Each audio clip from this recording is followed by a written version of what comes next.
Queridos irmãos, queridas irmãs, a paz em Jesus.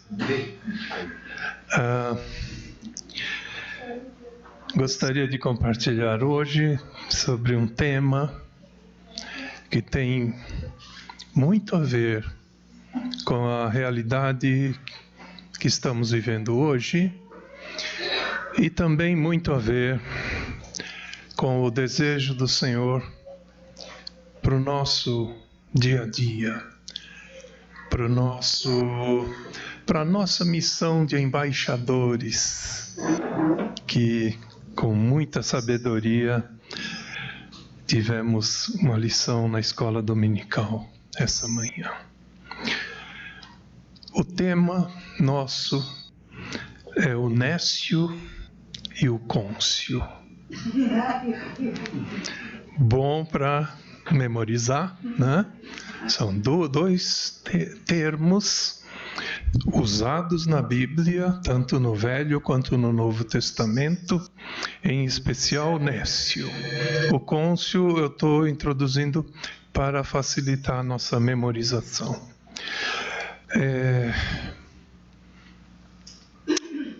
Assim como hoje, havia um contexto de corrupção e de abominações nos tempos do Velho Testamento, e num dos salmos mais tristes desse Velho Testamento, ele começa com a seguinte declaração: disse o nécio no seu coração, não há Deus.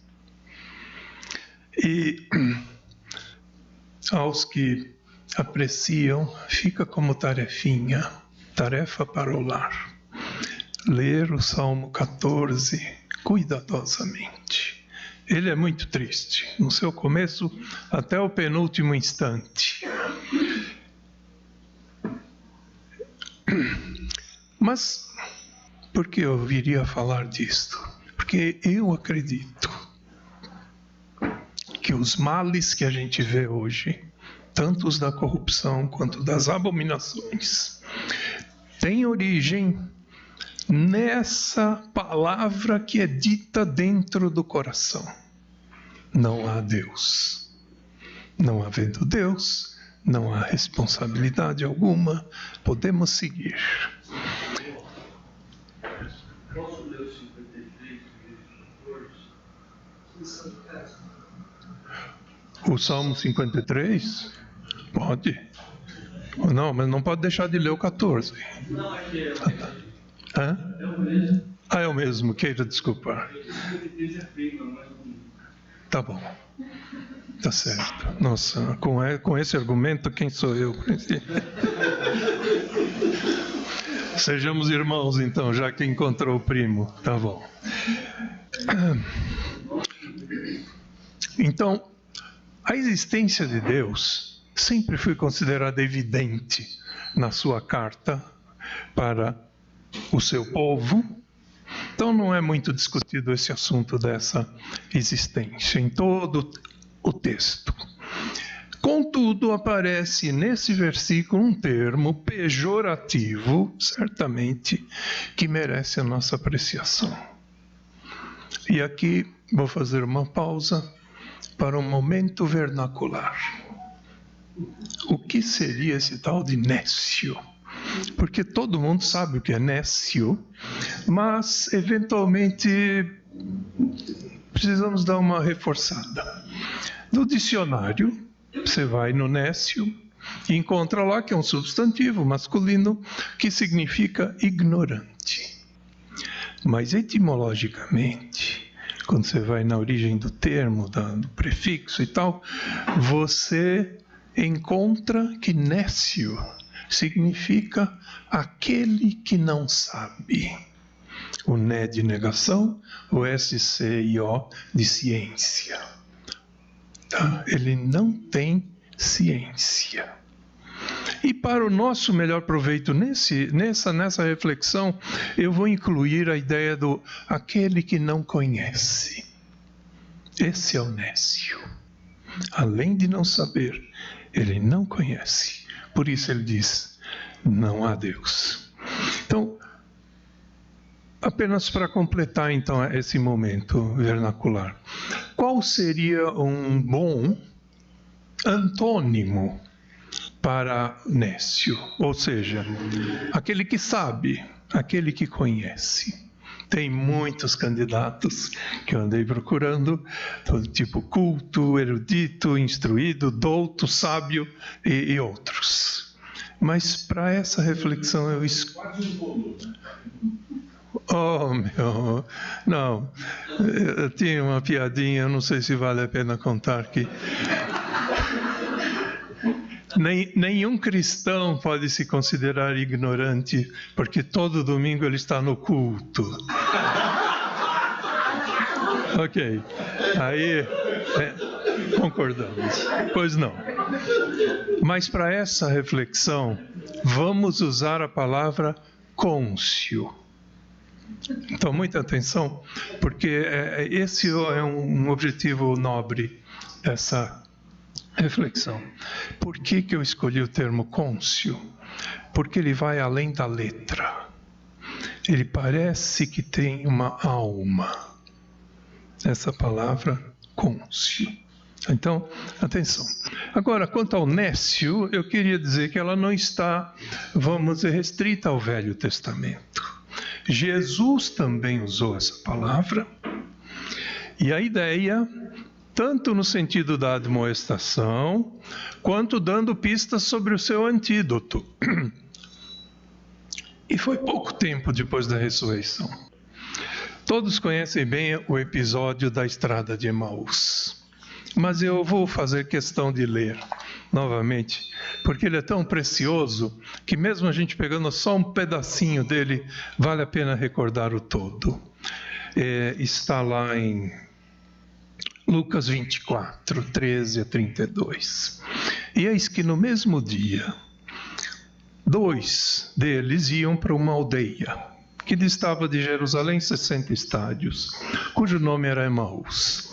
E iam falando entre si tudo aquilo que havia sucedido. E aconteceu que, indo eles falando entre si e fazendo perguntas um ao outro, o mesmo Jesus se aproximou e ia com eles. Mas os olhos deles estavam como que fechados, para que o não conhecessem. E ele lhes disse: que palavras são essas, que caminhando trocais entre vós, e por que estáis tristes? E respondendo um, cujo nome era Cleopas, disse-lhe: és tu só peregrino em Jerusalém, e não sabes as coisas que nela tenha sucedido nesses dias? E ele lhes perguntou: quais?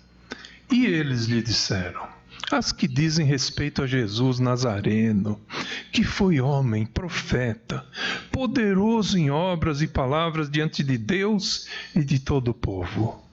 E como os principais dos sacerdotes e os nossos príncipes o entregaram à condenação de morte e o crucificaram.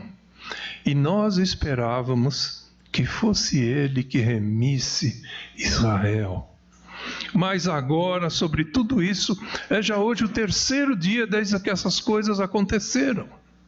É verdade que também algumas mulheres dentre nós nos maravilharam, as quais de madrugada foram ao sepulcro, e não achando seu corpo, voltaram dizendo que também tinham visto uma visão de anjos que dizem que ele vive.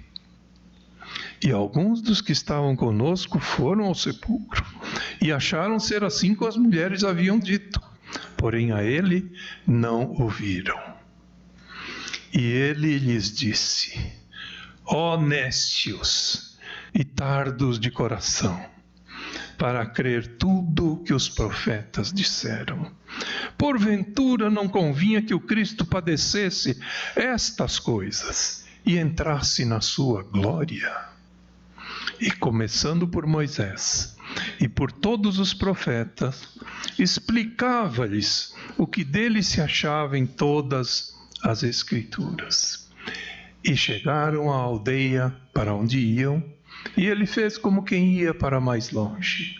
E eles o constrangeram, dizendo: fica conosco, porque já é tarde, já declinou o dia, e entrou para ficar com eles. E aconteceu que, estando com eles à mesa, tomando o pão, o abençoou, partiu e lhe o deu. Abriram-se-lhes então os olhos e o conheceram. E ele desapareceu-lhes. E disseram um para o outro: porventura não ardia em nós o nosso coração, quando pelo caminho nos falava e quando nos abria as Escrituras? Aqui eu tenho que fazer mais uma pausa, uma parte vernacular. Mas enquanto a gente vai, vamos dizer, baixando a poeira desse texto, despertou-me uma curiosidade muito grande a expressão que está lá no antepenúltimo versículo, dizendo, e lhe deu. Que história é essa de lhe deu? Não seria lhos deu, porque ele não estava repartindo o pão com alguns. Porque lhe deu parece significar que deu a ele. Mas lhos deu pareceria que ele deu vários elementos a ele. Isso tomou um bocado do meu tempo. Como seria a contração adequada de lhes com o? Alguém sabe? Não foi fácil, mas eu achei. Como é que é?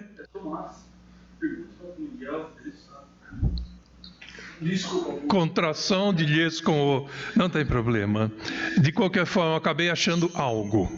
Existiu no português arcaico do passado a expressão lhe-lo. Lhe-lo. Com hífen, que significa lhes, contraído com o. Exatamente com a ideia desse texto, que não é mais usada, infelizmente, mas deveria ser. Né? Mas isso é só uma pausa. Agora, voltando ao nosso texto. Quais eram as preocupações dos caminhantes enquanto andavam com Jesus? Eles disseram: nós esperávamos que fosse ele que remisse Israel, mas agora já hoje o terceiro dia desde que essas coisas aconteceram. Então, eles se preocupavam com os reinos deste mundo. As preocupações eram temporárias, passageiras, do cotidiano. E qual foi a resposta dada por Jesus? Porventura não convinha que o Cristo padecesse essas coisas e entrasse na sua glória? E aí começou a explicar, de Moisés, passando por todos os profetas, as coisas do reino de Deus. A razão permanente, a salvação, a ressurreição, a ascensão, a glória, a eternidade.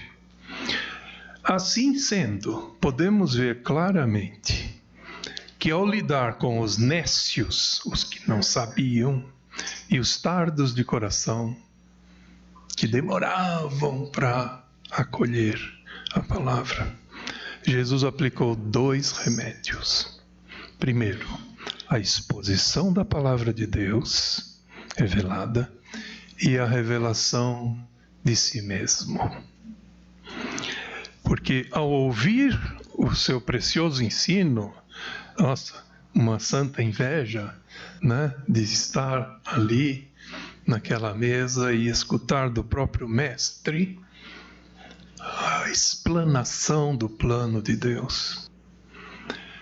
Eles ficaram sabendo, mas ao presenciar o partir do pão, eles o reconheceram. Eles ficaram conhecendo. Então, saber a sua palavra e conhecer o seu autor deve ser, então, o segredo do cônscio. Essa é a palavra-chave que eu queria que você levasse com carinho, porque deve ser sua. O cônscio, aquele que, além de conhecer, a palavra, conhece também o autor dela. Pedro, por exemplo, que tantas vezes agiu primando pela falta de sabedoria, após render-se ao verdadeiro e eterno Deus em Cristo, exortou a todos os irmãos a uma postura consciente e de sabedoria, sem soberba, como fomos ensinados hoje, por sinal, na escola dominical. Ele disse aos irmãos: antes, santificai o Senhor Deus em vossos corações e estais sempre preparados para responder com mansidão e temor a qualquer que vos pedir a razão da esperança que há em vós. Esse é um texto muito precioso para mim. Às vezes eu incluo em todos os estudos. Por quê? Porque eu pergunto, qual é a razão da esperança que há em você?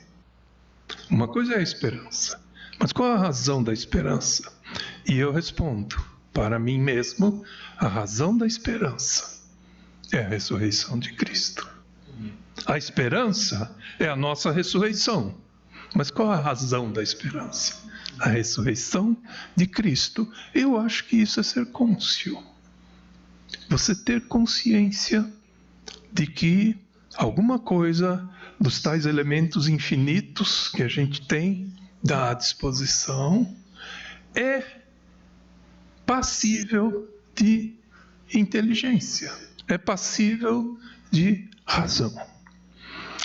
Paulo, por seu turno, ele contrapôs esses dois conceitos que a gente viu hoje de uma forma espiritualmente prática, escrevendo aos Efésios lá em 5,15. Portanto, vede prudentemente como andais, não como nécios, mas como sábios. Então ele não usou cônscios, ele usou sábios, mas eu tenho a nítida impressão que são irmãos, esses termos. Agora, desde que a ressurreição de Jesus aconteceu, há quem continue a repetir a ideia que era tanto dos saduceus quanto dos guardas que cochilaram ante o sepulcro. Não houve ressurreição, pois não há ressurreição.